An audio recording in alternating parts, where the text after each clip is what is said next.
Doctor Saroj Jain, Subhash Chand Jain, Renu Jain, Anjali Jain, Aarti, Aditya, Aarav, Saanvi, Kuvam Jain, 302 sector 13, Sonipat, Haryana. Shri Manak Chand Musharraf, Shrimati Kamla Devi Musharraf, Rakesh, Neetu, Rishabh, Ayushi Musharraf, B123, Sethi colony, Jaipur, Rajasthan. Shri Parshvanath re rolling mills limited, Durgapur 1, Bardhaman, West Bengal. Amita Jain, पत्नी अनिल कुमार जैन, संगीता जैन, पत्नी Vipin Kumar Jain. Shri Ashok Kumar Ratanlal Jain, Nutan, Gautam, Prachi, Aditya, doctor सलोनी निरंजन, अरहन, आराध्य Mehta, 49 Balchand terrace, Tardeo road, Mumbai. Shri Sukhvir प्रसाद जैन, श्रीमती राजेश जैन, श्री अमित जैन, श्री दीपक जैन, श्री कुशान जैन, विनय खंड, गोमती नगर, लखनऊ, उत्तर प्रदेश। इस कार्यक्रम के नमन करता है कलावती जैन, आशीष जैन, श्रद्धा जैन, ईशान जैन, मंदसौर, मध्य प्रदेश।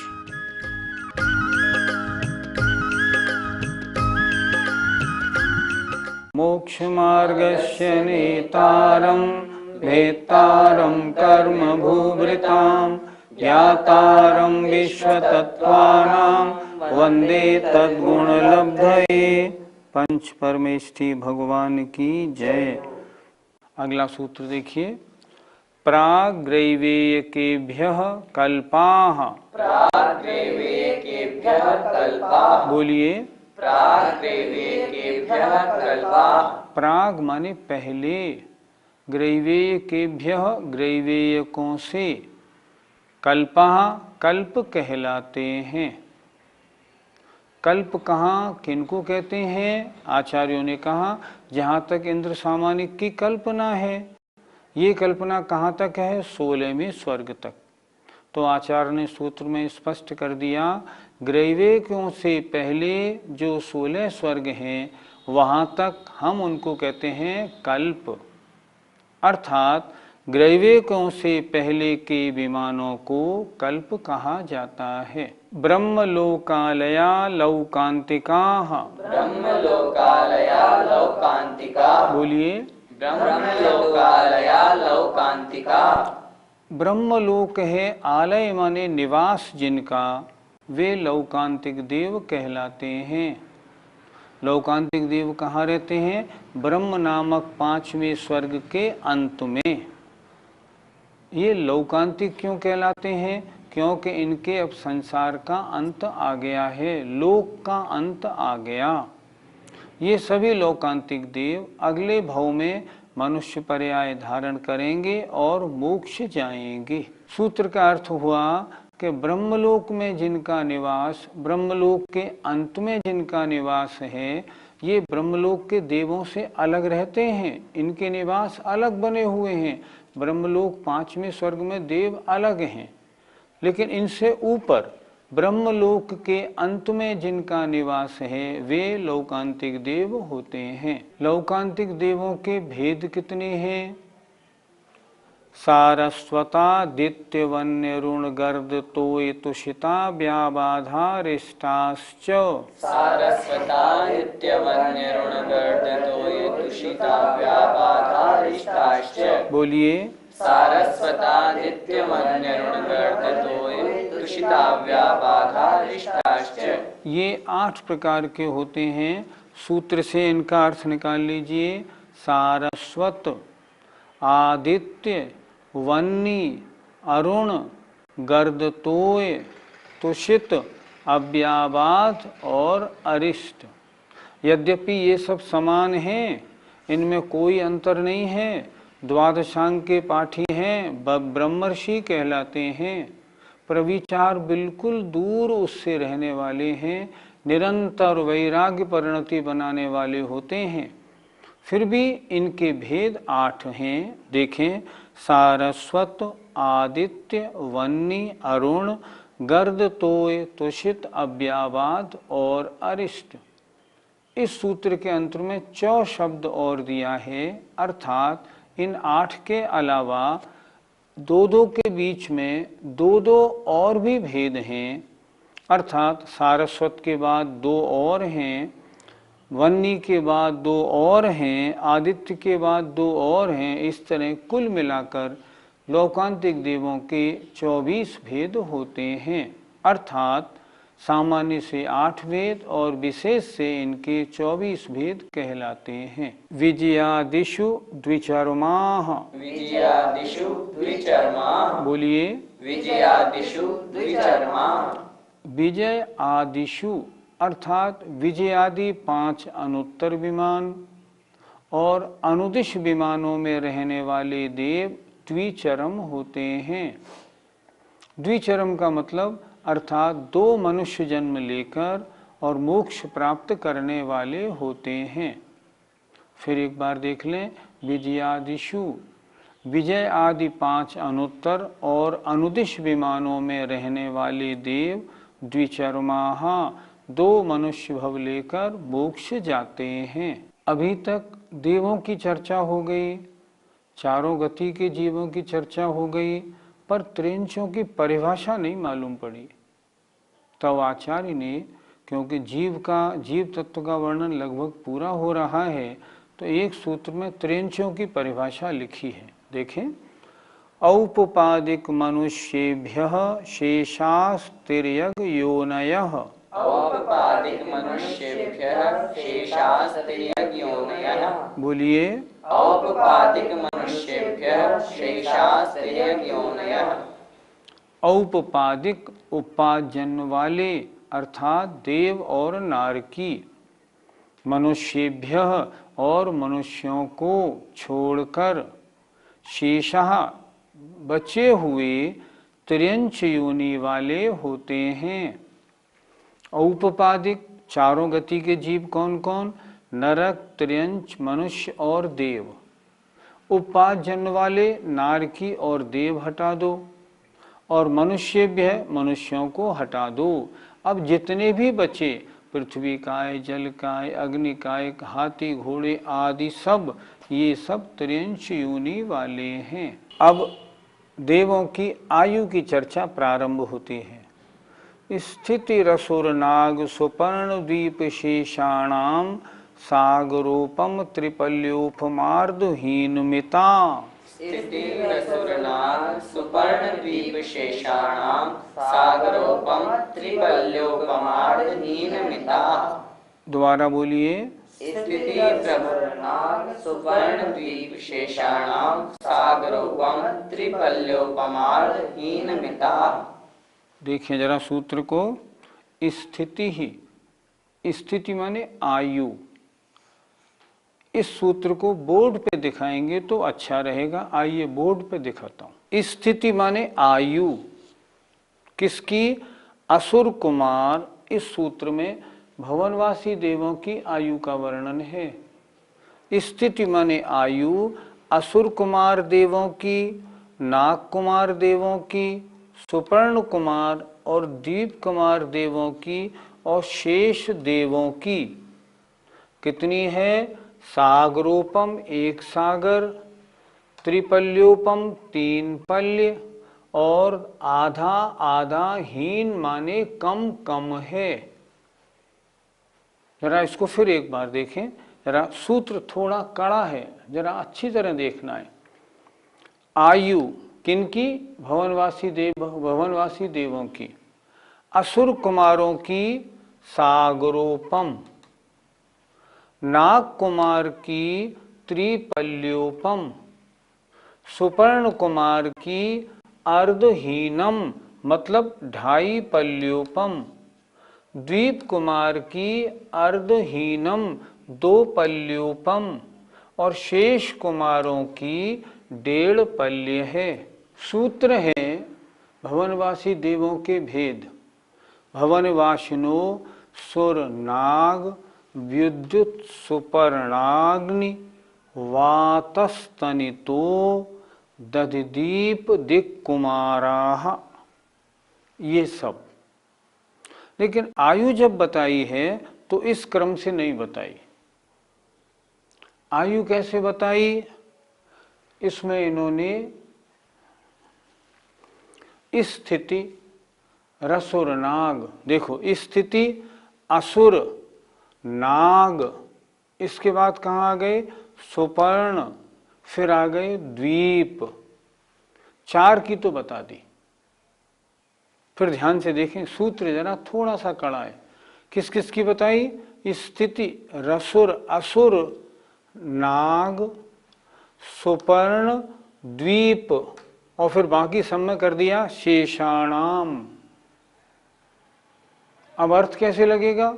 सूत्र देखना, स्थिति आयु असुर कुमार सागरोपम, इसके बाद नाग कुमार त्रिपल्योपम, इसके बाद सुपर्ण कुमार आधाकम।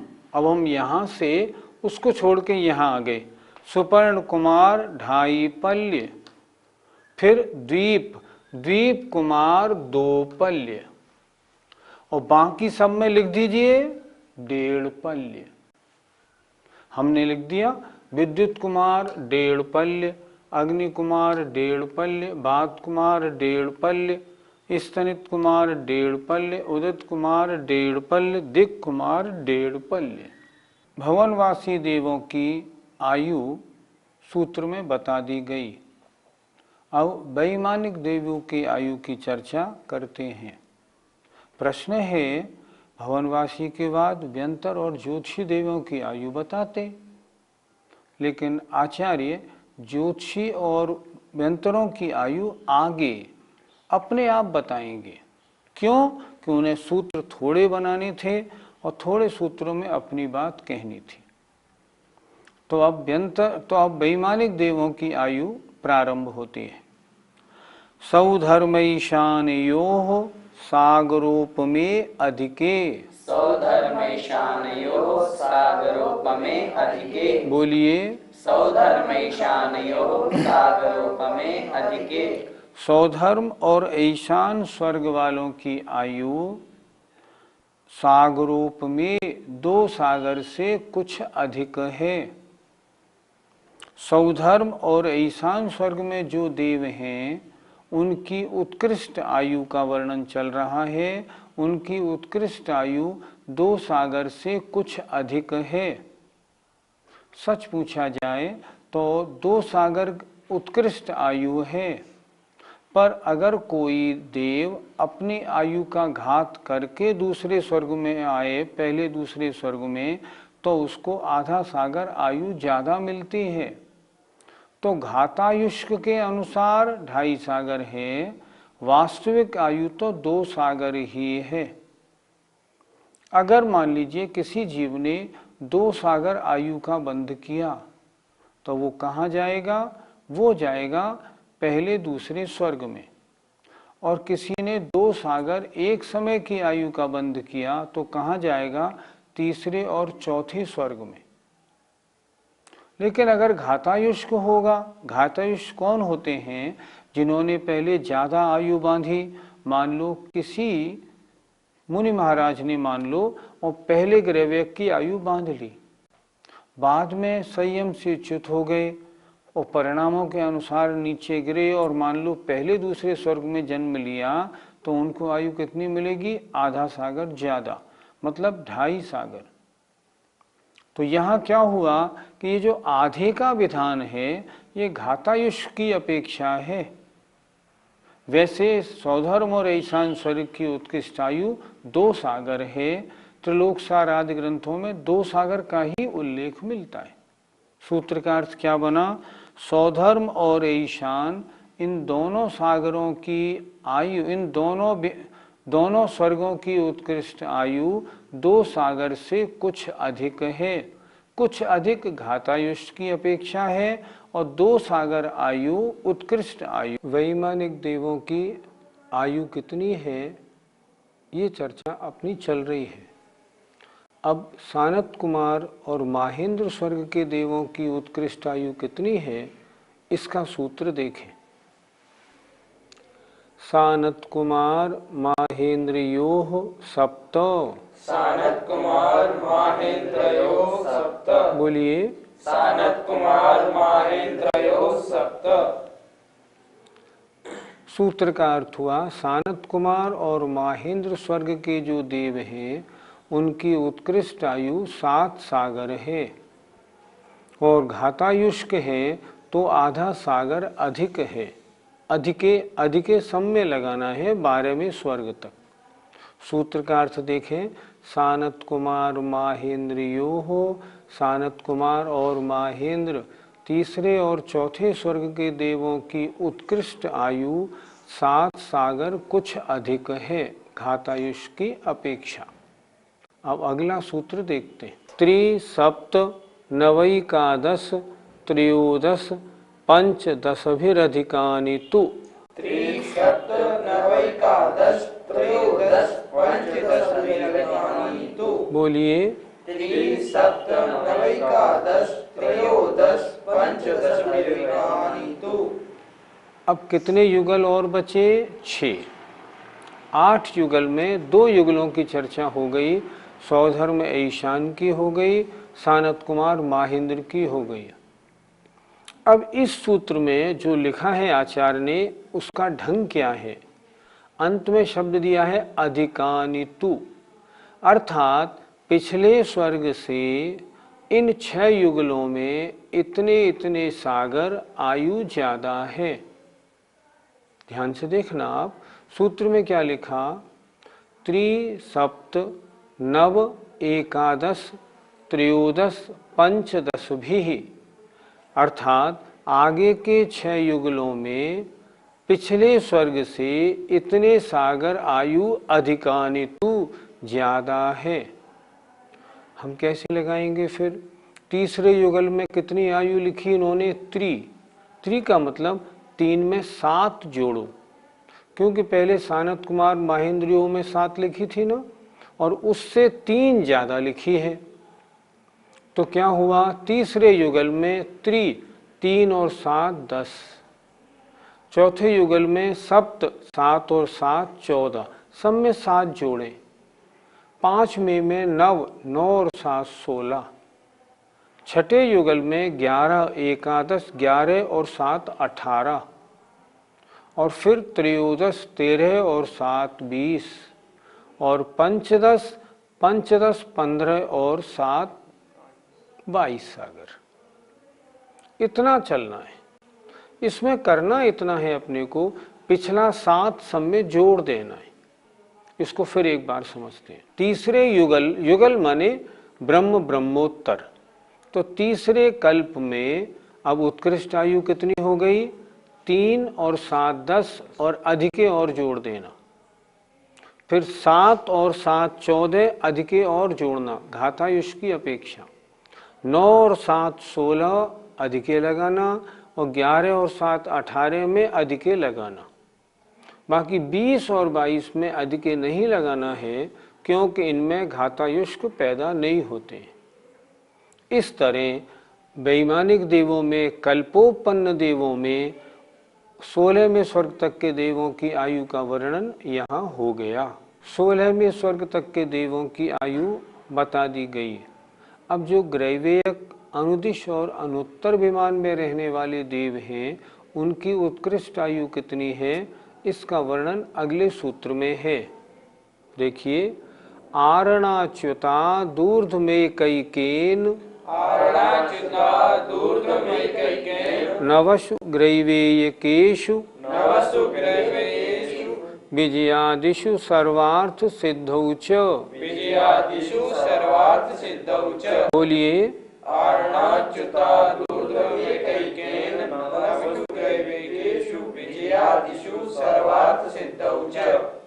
सूत्र का अर्थ थोड़ा कड़ा है, इसलिए इसको बोर्ड पे देखते हैं। इस सूत्र का थोड़ा संधि विच्छेद भी हमें समझना है।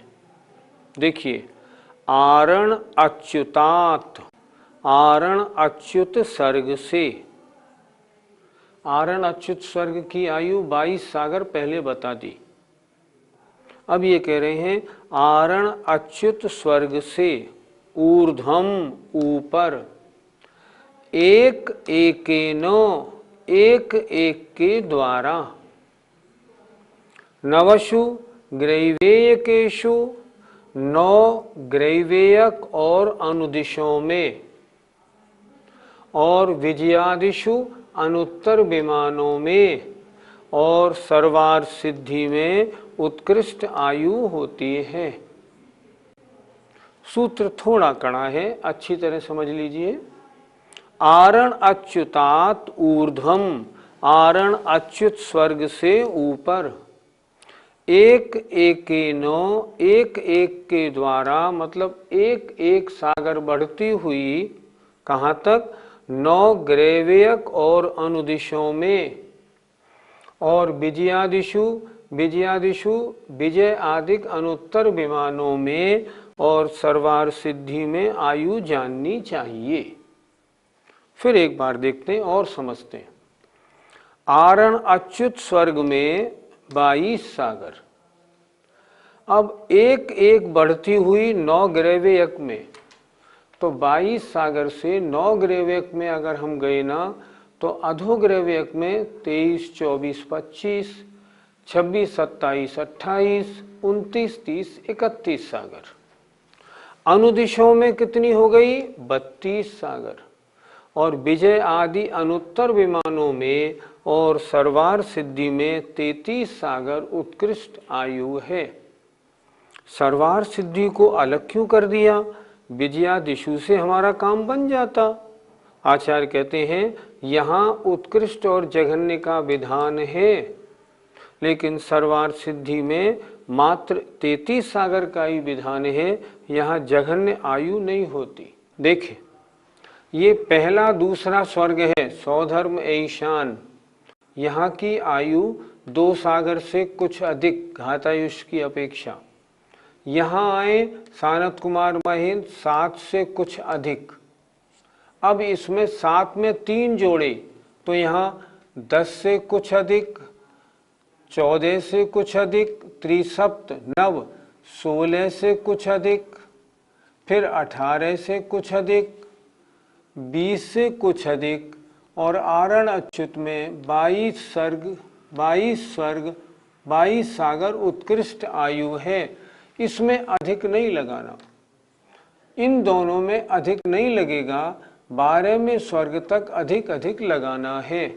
यहाँ 12वें स्वर्ग में शतार सहस्त्रार में 18 सागर से कुछ अधिक उत्कृष्ट आयु है गातायुष की अपेक्षा।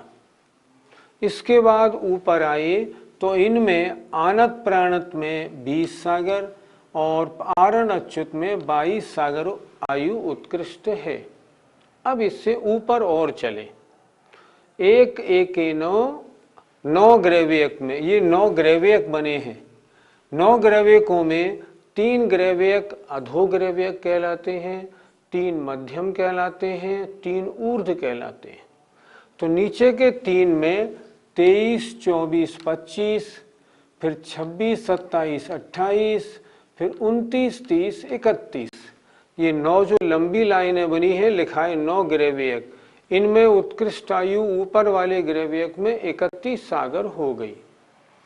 इसके ऊपर फिर आए 9 अनुदिश, ये वाले, इन 9 अनुदिशों में उत्कृष्ट आयु 32 सागर, और फिर ये 5 अनुत्तर विमानों में उत्कृष्ट आयु 33 सागर है। बीच में जो सर्वार सिद्धि है इसको अलग इसलिए रखा है क्योंकि सर्वार सिद्धि विमान में जघन्य आयु नहीं होती, अन्य 4 अनुत्तरों में जघन्य आयु होती है। इस प्रकार वैमानिक देवों की आयु का वर्णन हुआ। इस प्रकार आज की पाठशाला में हमने भवनवासी देवों की उत्कृष्ट आयु के बारे में समझा, और उसके बाद 16 स्वर्गों की उत्कृष्ट आयु, ग्रैवेयक, अनुदिश और अनुत्तरों की आयु के बारे में जानकारी की कि इनमें उत्कृष्ट आयु कितनी होती है। घातायुष्क जो देव होते हैं उनके बारे में जानकारी की। अब इसके आगे इन देवों की जघन्य आयु कितनी होती है इसकी चर्चा अब अगली पाठशाला में करेंगे। हमें उम्मीद है कि आपको पाठशाला तत्वार सूत्र की आयु का विवरण ज़्यादा कड़ा नहीं लग रहा होगा, क्योंकि हमारी कोशिश सरलता से समझाने की है। थोड़ी आप मेहनत करेंगे तो बात समझ में आ जाएगी। आइए, जय Jinendra. Doctor Saroj Jain, Subhash Chand Jain, Renu Jain, Anjali Jain, Aarti, Aditya, Aarav, Saanvi, Kuvam Jain, 302 sector 13 Sonipat Haryana. Shri Manak Chand Musharraf, Shrimati Kamla Devi Musharraf, Rakesh, Neetu, Rishabh, Ayushi Musharraf, B123 Sethi colony, Jaipur Rajasthan. Shri Parshvanath re rolling mills limited, Durgapur 1, Bardhaman, West Bengal. Amita Jain, पत्नी अनिल कुमार जैन, संगीता जैन, पत्नी विपिन कुमार जैन। श्री अशोक कुमार रतनलाल जैन, नूतन, गौतम, प्राची, आदित्य, डॉक्टर सलोनी निरंजन, अरहन, आराध्य मेहता, 49 बालचंद टेरस, तारदेव रोड, मुंबई। श्री सुखवीर प्रसाद जैन, श्रीमती राजेश जैन, श्री अमित जैन, श्री दीपक जैन, श्री कुशान जैन, विनय खंड, गोमती नगर, लखनऊ, उत्तर प्रदेश। इस कार्यक्रम के नमन करता है कलावती जैन, आशीष जैन, श्रद्धा जैन, ईशान जैन, मंदसौर, मध्य प्रदेश।